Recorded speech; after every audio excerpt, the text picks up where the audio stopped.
Olá pessoal, tudo bem? Sejam bem-vindos a mais uma aula de Química. Hoje vamos dar sequência ao módulo de Química Geral e Inorgânica, aula de número 6.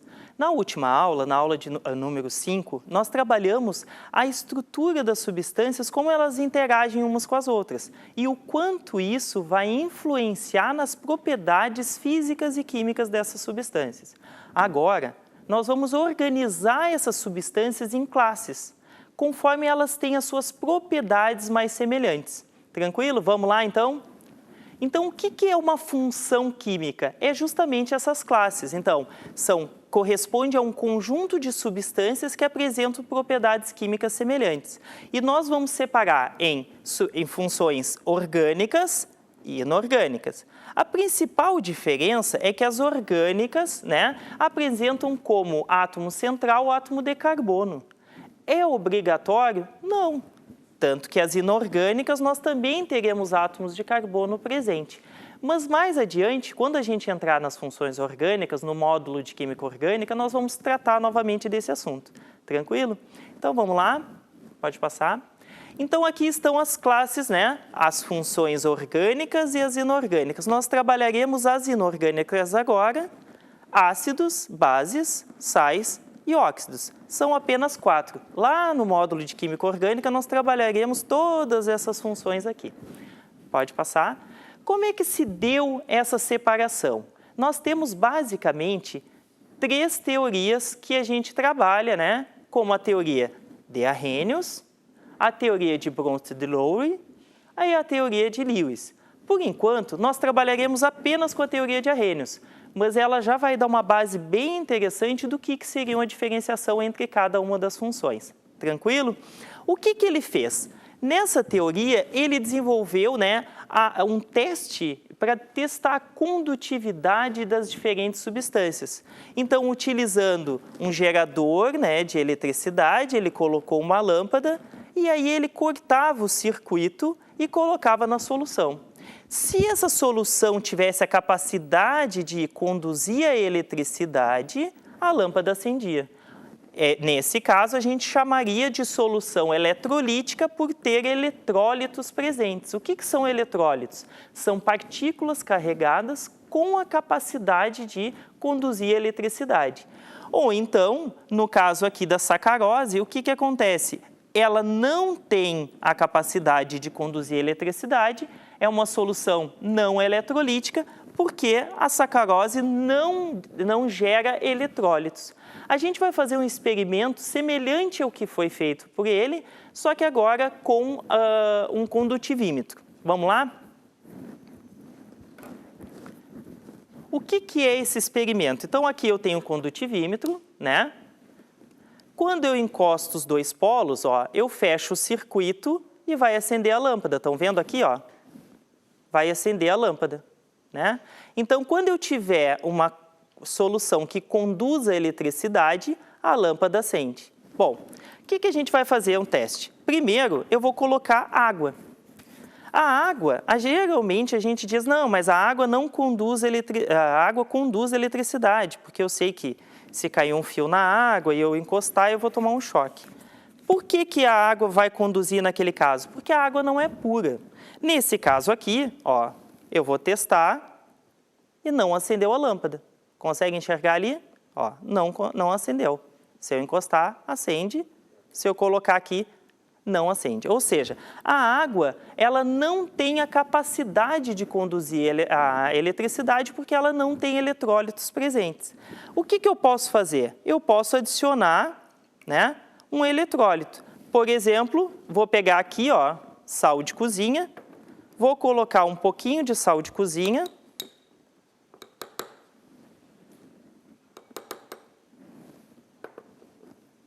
vou tentar homogeneizar para dissolver. E o que acontece? Na última aula a gente tinha trabalhado com as soluções que quando dissolvidas em água, lembra lá das interações íon-dipolo? O que é? O cloreto de sódio vai se dissociar em seus íons e a água vai interagir. Esses íons são os eletrólitos. Se eu testar, estão vendo lá que acendeu a luzinha? Aqui, acende a luz. Por quê? Porque o cloreto de sódio vai gerar íons, que são os eletrólitos que vão conduzir a eletricidade. Diferente disso, quando eu coloco uma substância como a sacarose, eu estou fazendo exatamente o experimento que está representado ali. O cloreto de sódio, né? Nesse caso aqui, e aqui eu vou colocar açúcar. Né? Tentar homogeneizar também. E se tudo der certo, ó, a água, ele vai... Olha como, o que está acontecendo ali, ó. Estão vendo que não tem eletrólitos suficiente para gerar, ó. Ele acende muito fracamente, ó. Aqui, ó, estão vendo a intensidade? O que acontece? Obviamente, o açúcar, ele não é extremamente puro. Então, eu não tenho a geração de eletrólitos suficiente. Se eu tivesse apenas sacarose, ele não acenderia a luz. Tranquilo? Isso é um teste de condutividade. Então, ele começou a separar as substâncias com a capacidade de gerar eletrólitos ou não gerar eletrólitos. Tranquilo? Então, vamos dar sequência aqui. Bom, entrando já nas funções, nós temos a primeira função, são os ácidos. O que são ácidos, né? São eletrólitos, pois sofrem ionização em água, gerando uma solução condutora de eletricidade. Então, o que vai acontecer? Eu tenho aqui a representação, ó, de um ácido.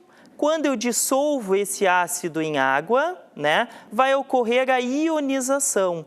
Gente, o que é ionização? Eu tenho uma substância molecular, né? Eu não tenho íons gerados ali. Lembra quando eu falei para vocês na última aula? Eu falei que essa substância, por exemplo, né, ela tem uma carga parcialmente negativa e parcialmente positiva. Por quê? Porque o bromo é mais eletronegativo do que o hidrogênio, mas isso não são íons. Quando eu dissolvo em água, o que vai acontecer? Esse par de elétrons aqui vai ficar com bromo, gerando Br-. Por quê? Porque além do elétron que era dele, ele vai ficar com um do hidrogênio. E o hidrogênio vai ficar positivo. Só que eles não vão ficar como íons soltos, né? Eles vão ficar em meio aquoso. O que é aquoso? Na última aula, nós trabalhamos com solvatação. O que é solvatação? Ó, eu tenho o hidrogênio, que é o meu cátion, e as moléculas de água irão solvatar, deixando os seus polos negativos próximos dos positivos. E aí eu vou ter cheio de moléculas solvatando esse cátion. A mesma coisa eu vou ter no caso do ânion. Eu vou ter aqui os hidrogênios, que são meus polos positivos, próximo ao meu ânion. E aí vai ter a solvatação. O que acontece? Quem está conduzindo a eletricidade são essas espécies carregadas. Quando eu tenho a formação dessas espécies, é que eu vou ter uma solução eletrolítica. Uma das formas de representação do hidrogênio positivo é o H3O+, que é o hidroxônio ou hidrônio, que são os nomes que a gente pode dar para ele. O que seria isso? Seria quando eu tenho essa espécie dissolvida em água, a água não é H2O? Se eu pegar este hidrogênio na forma de cátion e adicionar, eu vou ficar com 3 hidrogênios e uma carga positiva. Por quê? Porque esse hidrogênio ele vai estar relacionado com moléculas de água. Na verdade, também pode ter outras moléculas de água, que são outras formas de representação para o H3O+. Mas essas duas aqui são as formas mais utilizadas, tanto H3O+, H+, como H3O+. Os dois é a mesma coisa. A diferença é que aqui tem uma molécula de água para estabilizar aquele cátion. Pode passar? Como é que é a fórmula geral dos ácidos? É HXA, onde H é o número de hidrogênios, A é o ânion e X é a quantidade de hidrogênios. Como assim? Ó, aqui eu tenho os ânions. O que acontece? cada hidrogênio não é H+, olha aqui. Cada hidrogênio daqui não vai gerar um H+. O que é esse H+? É uma carga positiva, que com essa carga negativa forma que essa substância será neutra, porque eu tenho um cátion e um ânion. Só que eu tenho alguns ânions que têm diferentes cargas. Ó, esse aqui é -1, -1, -2, -2, -3. Então, eu tenho diferentes números de carga. O que eu vou fazer? Eu preciso, né, ter um número de hidrogênio suficiente para neutralizar essa carga. Então, ó, quando eu tenho uma carga negativa, no caso do cloreto, me gera o HCl. Quando eu tenho, no caso do nitrato, que é uma carga negativa, apenas um hidrogênio gerando o HNO3. O sulfato, duas cargas. Aí o que vai acontecer? Eu preciso de 2 hidrogênios. Por quê? Olha só, vamos olhar aqui. O H2SO4, quando dissolvido em água, vai me gerar 2 hidrogênios, 2 hidrogênios, né, 2 cátions, mais um SO4 com carga -2. O que acontece? Ó, eu tenho 2 hidrogênios, então vamos botar aqui os 2 hidrogênios. Ó. Mais um com mais um dá mais 2. Esse mais 2 com -2, a substância ácido sulfúrico, H2SO4, é uma substância neutra. Tranquilo? Então, o número de hidrogênios será proporcional à carga do meu ânion. 2 hidrogênios, a carga do meu ânion, -2. 3 hidrogênios, a carga do meu ânion, -3. Tranquilo? Então, pode passar. Classificação. Nós temos diferentes classificações, né? Uma delas é a presença ou não de oxigênios. Então, eu posso classificar em hidrácidos ou oxiácidos. Os hidrácidos são os ácidos que não apresentam átomos de oxigênio presente na estrutura. Presta atenção. Oxiácidos são aqueles que apresentam átomo de oxigênio na sua estrutura. Então, é bem tranquilo. Olhou um ácido, sabe que é um ácido, começou com hidrogênio, porque é uma característica, né, que a gente viu aquela fórmula geral, e ele não tem oxigênio, hidrácido. Tem oxigênio, oxiácido. Tranquilo? Agora, quanto ao número de hidrogênios ionizáveis. Bom, aqui nós temos que levar em consideração duas coisas. Se ele for um hidrácido, todos os hidrogênios presentes são ionizáveis. Por exemplo, aqui eu tenho o ácido clorídrico, tem um hidrogênio e ele é ionizável. Gente, o que é ionizável? É aqui, ó. É quando eu pego esse ácido, dissolvo em água e ele forma o íon. Se ele nem sempre o número de hidrogênios é o número de hidrogênios que irá sofrer a ionização. É isso, exatamente isso que a gente está vendo. Quando ele for hidrácido, o número de hidrogênios é o número de hidrogênios ionizáveis. Agora, quando eu estou trabalhando com oxiácidos, a gente vai ter que olhar o seguinte, ó. Aqui são 2 hidrácidos, aqui são 2 oxiácidos, o ácido nítrico e o ácido fórmico. O ácido nítrico tem um hidrogênio, ó, e ele está ligado ao oxigênio, ele é ionizável. O ácido fórmico tem 2 hidrogênios, só apenas esse aqui é ionizável. Por quê? Lembra dessa diferença de eletronegatividade? Então, o que acontece? Esse oxigênio é que está com a carga positiva e que vai ser ionizado.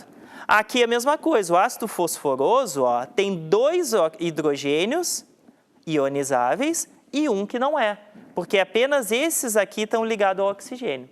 Então, hidrácidos, todos os hidrogênios são ionizáveis. Oxiácidos, apenas aqueles que estão ligados ao átomo de oxigênio. Ficou claro? Então, vamos passar para a próxima. Agora, quanto grau de ionização? Bom, o que acontece? Um ácido pode formar uma solução eletrolítica, como a gente disse, porque ele gera eletrólitos. Só que depende da extensão dessa ionização, ele vai conduzir mais ou conduzir menos. Lembra ali que eu mostrei para vocês o cloreto de sódio e o açúcar, a sacarose. Se fosse só sacarose, não conduziria eletricidade. Mas como eu não tenho pura, o que vai acontecer? Ela mostrou bem fraquinho. Por quê? Porque as substâncias que estavam dissolvidas ali geraram alguma coisa de eletrólito. Então, a extensão para gerar uma solução fortemente eletrolítica não ocorre na sacarose, mas no sal de cozinha gerou. É isso que vai ter com o grau de ionização. Eu vou pegar o número de moléculas ionizadas e dividir pelo número de moléculas que eu adicionei. O que quer dizer isso daqui? Vamos olhar aqui, ó. Eu tenho o meu ácido. Vou arrumar aqui só para ficar...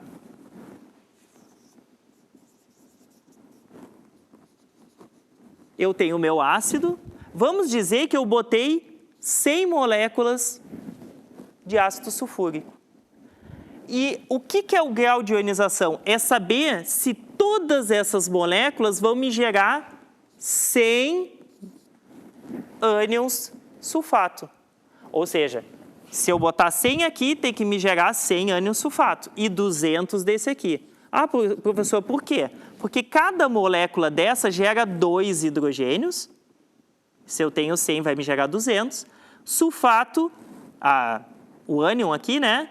Ele vai me gerar apenas 1. Então, se eu botei 100, gera 100. Se ocorrer isso, eu posso dizer que o alfa dessa molécula é de 100%. 100% das minhas moléculas foram dissolvidas e também ionizadas. Então, eu divido isso daqui. Isso a gente vai conseguir esse alfa, né, ó, a divisão. Então, vamos pegar o exemplo do HCl, que é um ácido forte. Eu coloquei 100 moléculas dissolvidas em água, e delas 92 se ionizaram. Ó. 92 divididos por 100 vai me gerar um alfa de 0,92. O que quer dizer isso? Que 92% das moléculas foram ionizadas. E eu vou separar o seguinte, ó, um ácido forte é aquele que o alfa é superior a 50%. Um exemplo, HCl, ácido sulfúrico, ácido... clorídrico, ClO4, ácido nítrico, ácidos moderados, alfa entre 5% e 50%, HF, H2SO3, H3PO4, ácido nitroso e assim por diante. Fraco, inferior a 5%, ácido carbônico, ácido cianídrico, ácido sulfídrico e assim por diante. Então, como é que eu vou medir isso daqui? Eu posso medir justamente pela condutividade. A gente vai fazer mais um teste ali só pela condutividade para a gente observar. Olha só. Vou descartar aqui, que eu tinha feito.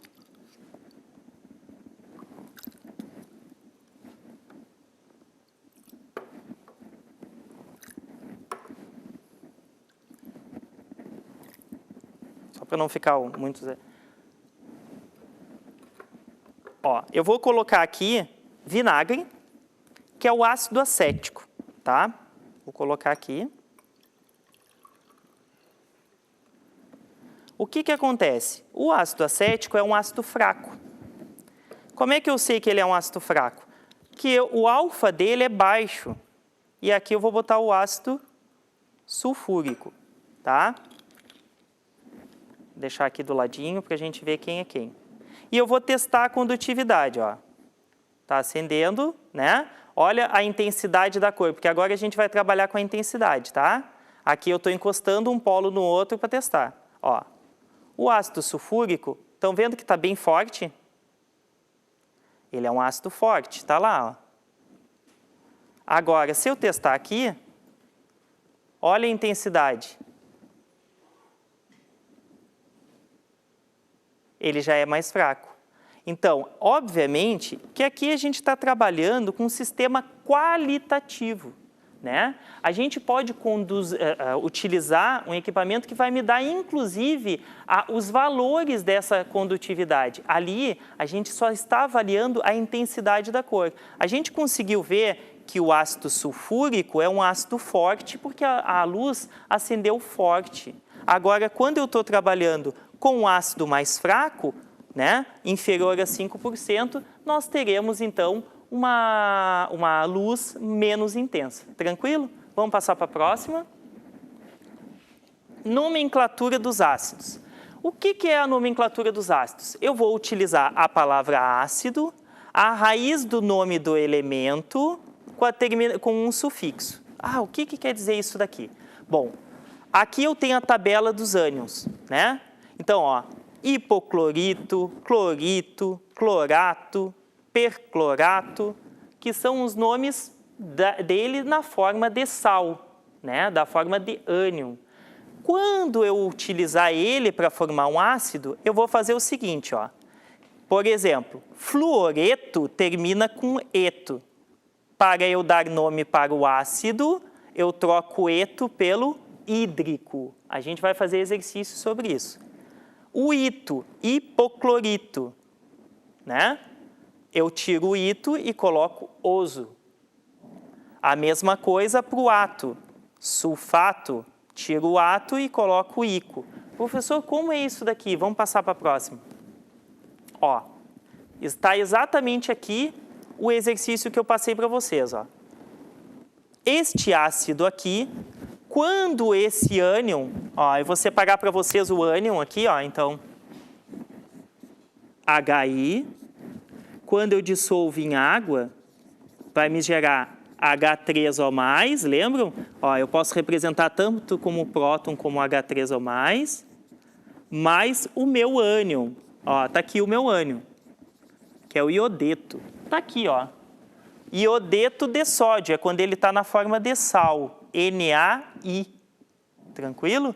O que eu vou fazer? Quando ele formar o ácido com o mesmo ânion do sal, eu pego o nome do sal, ó, iodeto, termina com eto, eu tiro o eto e boto hídrico. Como vai ficar isso daqui? Ó, vou colocar ácido, que é o primeiro, vou colocar o nome do ânion, ó, iodeto. Só que agora não é mais eto, porque não é mais sal. O que eu faço? Eu tiro o eto e coloco hídrico. Tiro o eto e coloco hídrico. Qual é o nome do sal? Ácido iodídrico. Tranquilo? Nesse caso aqui, HNO3. O ânion é o nitrato de potássio, porque eu botei um exemplo do sal, mas é o nitrato, né? Que é esse aqui. O que eu vou fazer? Eu tiro a terminação ato e coloco a terminação ico. Então, HNO3, né? Vou colocar ácido nitrato. Só que agora não é mais o sal, eu tiro o ato e coloco a terminação ico. Qual é o nome desse ácido? Ácido nítrico. Tranquilo? E o último exemplo aqui, né, com a terminação ito. Ácido, agora não é mais o nitrato, NO3, é o NO2, nitrito. O que eu vou fazer? Ó? HNO2, né? Ácido nitrito. Só que não é mais um sal. Então, eu tiro a terminação ito e coloco a terminação oso. Ácido nitroso. E assim eu consigo diferenciar esses dois ácidos. O ácido nítrico, que é HNO3, do ácido nitroso, que é HNO2. Tranquilo? Outra questão, ó. Vamos olhar esses aqui, ó. Lembra que eu tinha falado lá e eu não falei o nome do ácido? Se eu não me engano, era o ácido clorídrico, tá? O que a gente vai falar? Hipoclorito. Eu tiro o ito e boto o oso. Então, vai ficar ácido hipocloroso. Ó, este aqui, ácido hipocloroso. Tiro o ito e boto o oso. Ácido clorito, que era o sal, né? Tiro o ito e boto o oso. Ácido cloroso. Qual é a diferença entre esse e esse aqui? Que esse tem antes, né, eu só estou mexendo no sufixo. Esse aqui eu estou falando no prefixo. Hipocloroso, sem o hipo, cloroso. Esse aqui agora, ó, os dois terminam em ato, então eu vou usar o ico, né? Clórico, ácido clórico, perclórico. Então, nesse caso aqui que eu tenho o ácido formado com HClO, HClO2, HClO3, HClO4, a diferença entre eles é a carga, né, que o cloreto vai ter, que o átomo de cloro. O que é essa carga? Na verdade, não é a carga, né, é o número de oxidação. A gente não viu ainda isso, mas a gente vai ver mais adiante. E está, nesse caso, diretamente relacionado ao número de oxigênios que eu tenho. Nesse caso aqui, o menor número de oxidação e aqui um maior número de oxidação. Tranquilo? Pode ir adiante.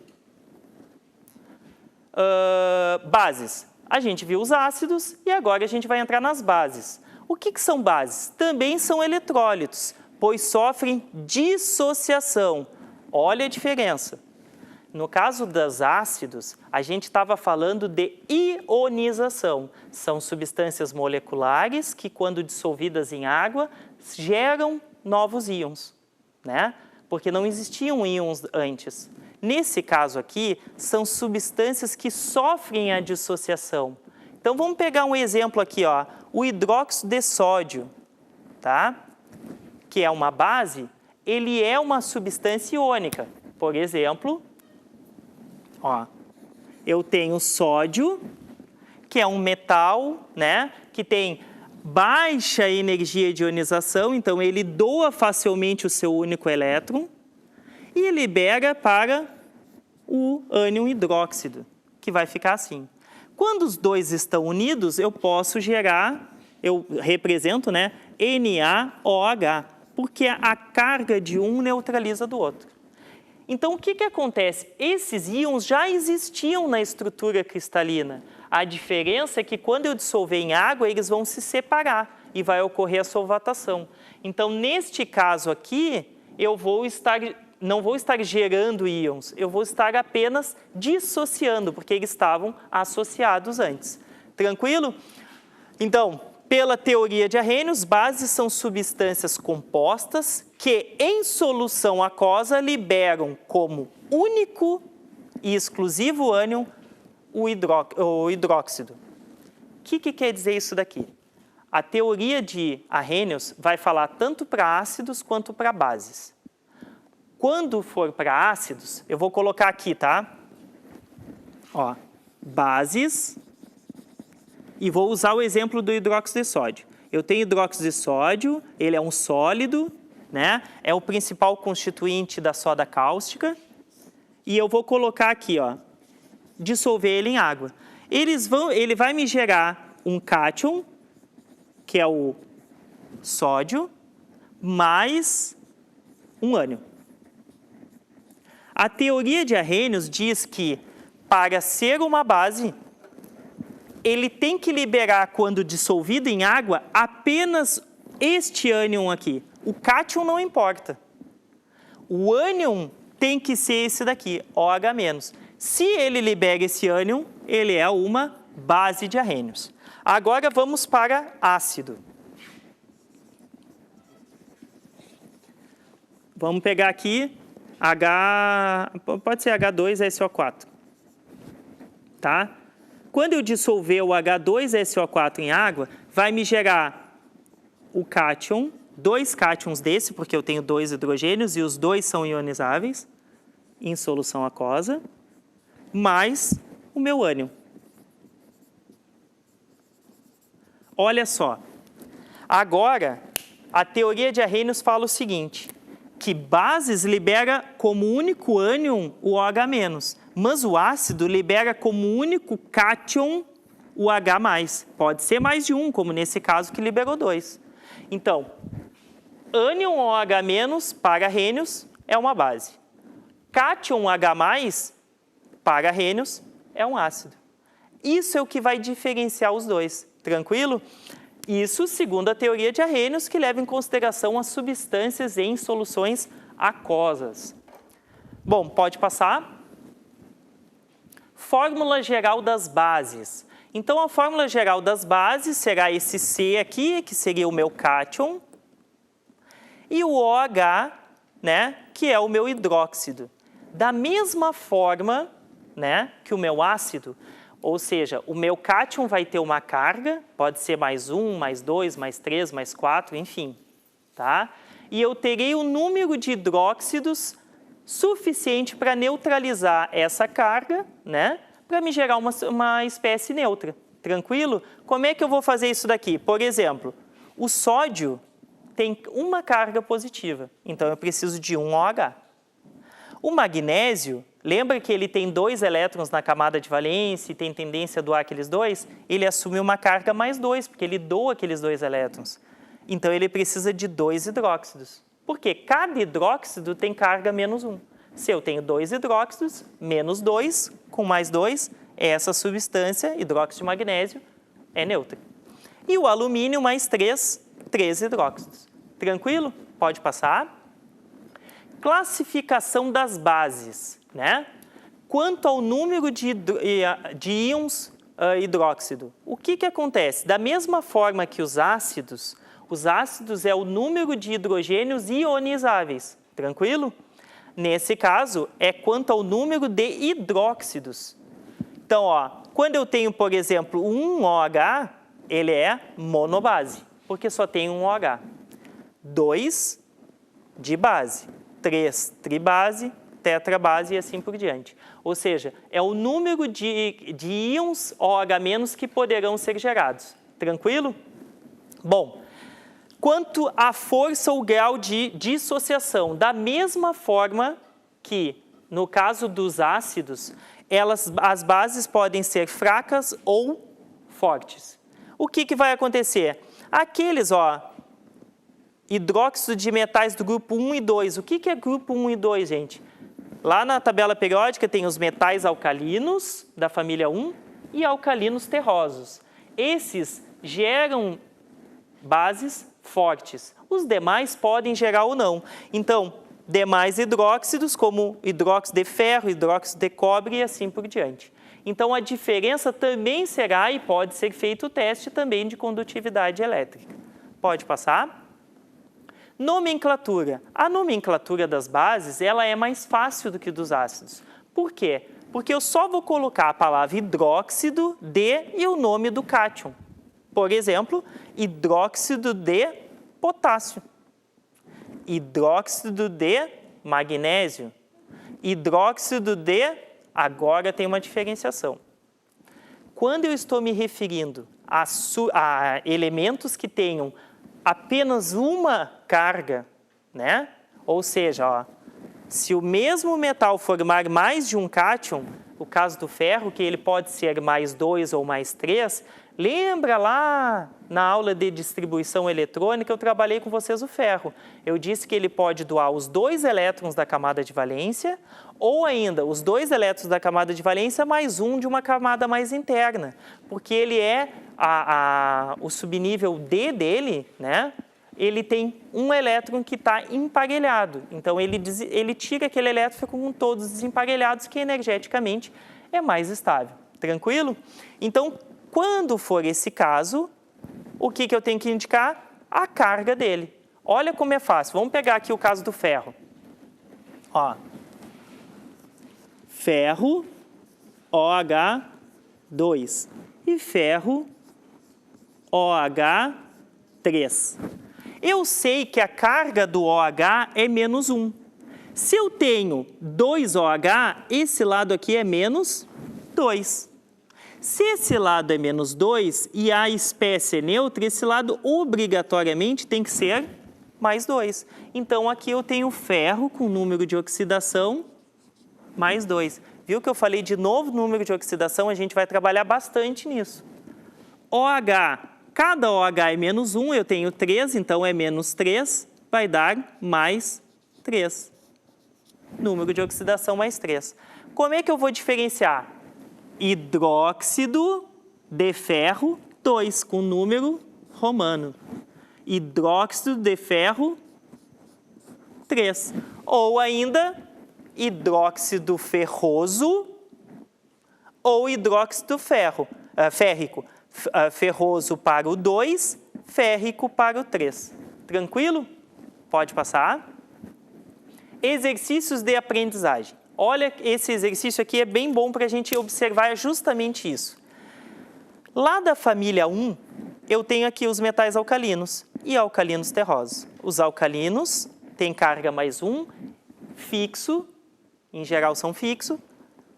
A família 2, que é alcalinos terrosos, em geral 2. E tem aqui, ó, outros metais que também são fixos. O alumínio, bismuto, zinco, prata e amônia. O que que acontece? Esse não é um metal, tá, gente? É um cátion, um ânion.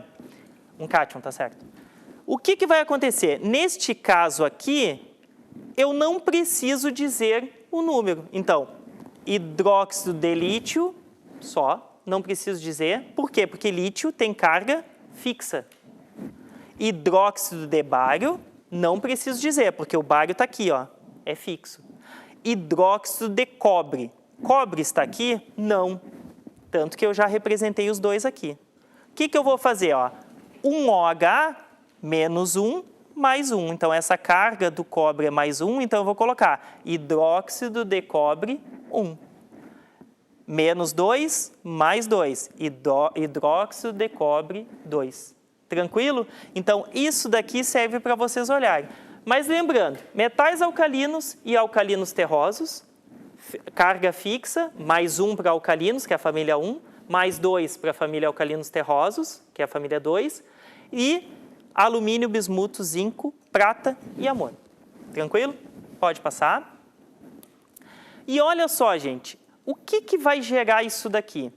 Quando a gente trabalha muito com pH, tem pH do corpo, pH do ácido do estômago. O que que acontece? Aquela própria azia que a gente tem, né? Quando a gente vai... tem pessoas que sofrem, né, do refluxo gástrico. O que que acontece? A gente tem que ingerir algo que diminua essa azia. O que que é essa azia?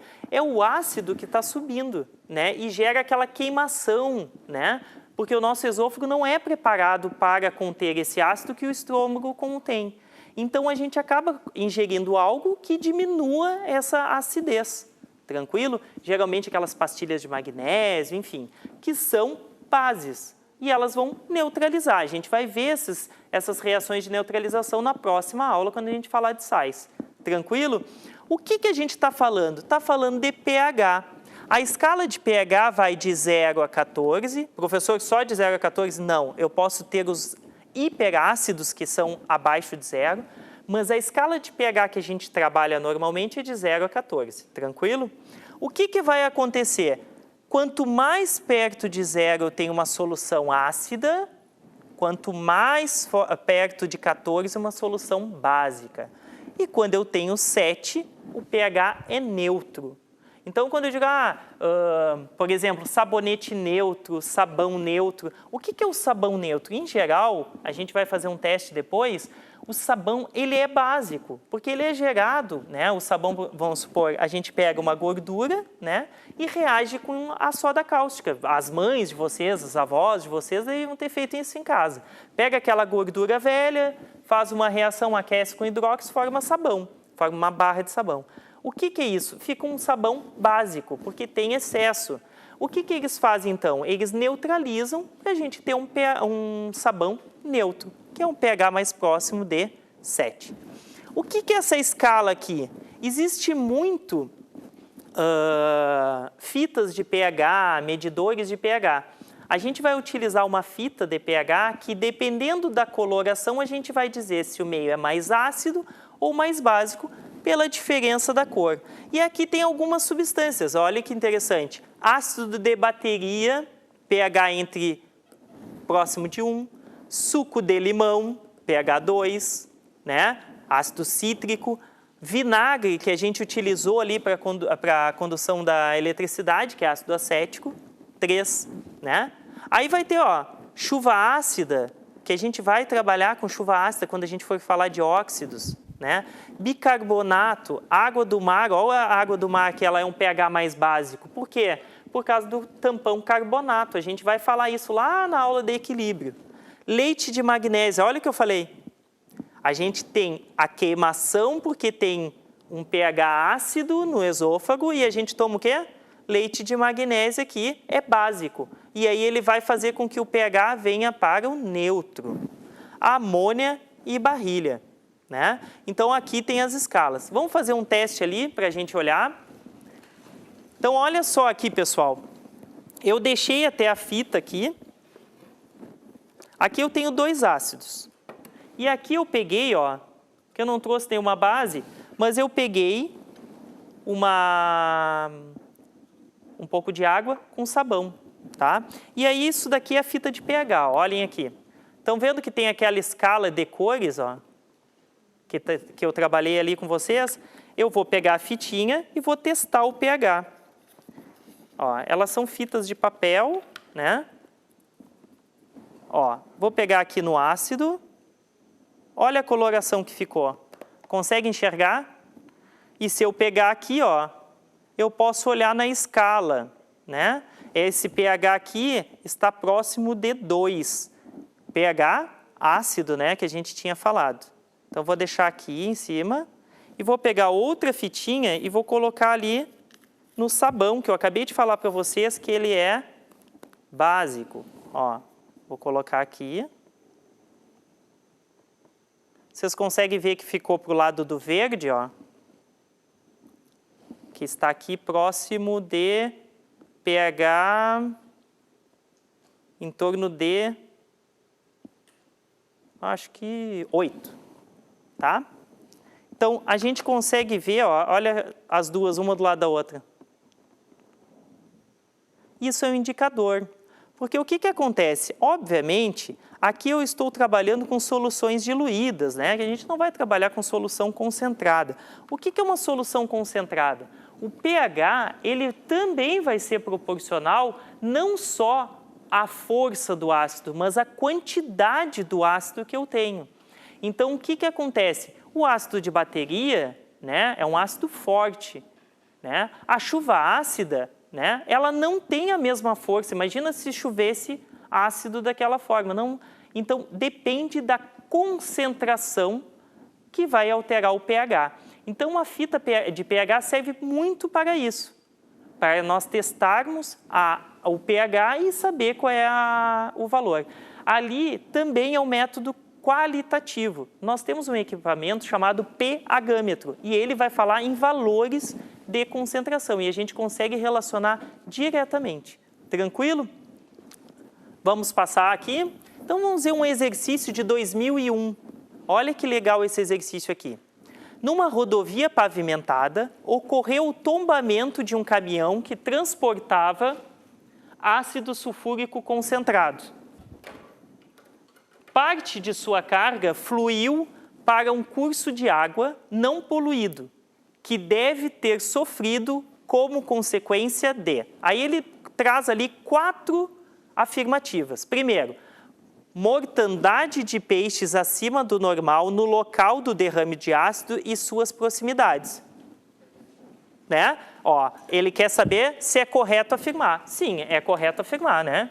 Vai morrer peixes ali. Por quê, gente? Se eu estou botando um ácido forte, vai alterar o pH, vai alterar a temperatura e o peixe também vai morrer. Lembra que a gente falou sobre solubilidade do oxigênio, o gás oxigênio em água? Vai alterar. Variação do pH em função da distância e da direção da corrente de água. O que vai acontecer? Caiu o ácido aqui, aqui vai ter alterado o pH substancialmente, e conforme, como é um rio, ele vai correndo e isso vai sendo diluído. Lembra que eu falei para vocês que depende da concentração? Então, se ele está sendo diluído, vai alterar, correto também. Danos permanentes na qualidade de suas águas. Essa está errada. Por quê? Porque eu acabei de falar, se caiu aqui o ácido e ele vai seguir correndo, porque o rio corre, obviamente, né? Aqui vai chegar o momento que o ácido já vai estar lá adiante, então não é permanente, aqui vai se recuperar. A natureza tem essa vantagem de conseguir se recuperar, né? Apesar da gente tentar fazer o contrário. Aumento momentâneo da temperatura da água no local do derrame. Sim, essa reação aqui, ó, quando eu dissolvo um ácido em água, é uma reação do tipo exotérmica. Exotérmica. O que é exotérmica? Libera calor, né? Então, a 1, 2 e 4 estão corretas. Resposta certa, letra D. A única que estava incorreta é danos permanentes na qualidade de suas águas. Pode passar. Agora uma mais recente, 2009, não tão recente, mas, né? O processo de industrialização tem gerado sérios problemas de ordem ambiental, econômica e social, entre os quais se pode citar a chuva ácida. Acabei de falar para vocês da chuva ácida. Os ácidos usualmente presentes em maiores proporções na água da chuva são ácido carbônico, H2CO3, formado pela reação do CO2. Lembra que eu falei que eu vou falar isso em óxidos para vocês? Atmosféricos com a água, ácido nítrico, ácido nitroso, ácido sulfúrico e ácido sulfuroso. Esses 4 últimos são formados principalmente a partir da reação da água com os óxidos. Bom, todo o resto aqui, ele só quer saber o seguinte: se consideradas concentrações idênticas, quais dos ácidos citados no texto confere maior acidez à chuva ácida? Olha que interessante, esse exercício vai falar da nomenclatura dos ácidos, né, apesar de não pedir, e ele vai pedir a concentração, trabalhar, porque a concentração é igual, então isso vocês não vão levar em consideração, né? Mas ele vai levar em consideração o alfa. O que é o alfa? É o quanto esse ácido vai se dissociar, se ionizar, né? Dissociação é base. Ionização. Então, eu tenho aqui 4 ácidos. H2SO3,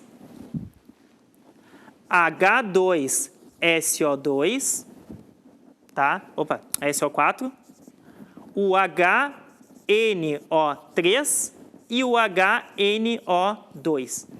E ainda tem o ácido carbônico. Basicamente essa relação que vocês vão fazer. Entre esses 2 ácidos, qual é o ácido mais forte? A gente já tinha visto, né? E entre esses 2, esse aqui.